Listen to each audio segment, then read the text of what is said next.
এই যে দেন না দুই পাশে এই দেখেন কি করেছি দেখছেন এখন একটু সোজা করছি ওটা সমস্যা নেই আপনি পারছে বুঝছেন যে প্যান্টটা ছিঁড়ে যায়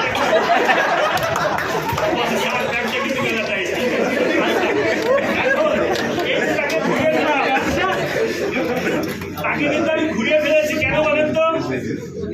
ওইদিকে যাবে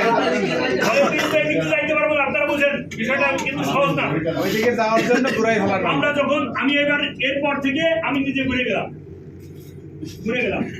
কারণ উপরে ছাদ কিন্তু আমি উঠতে পারছি না এখন আমার পাটা এদিক দিয়ে দিলাম এই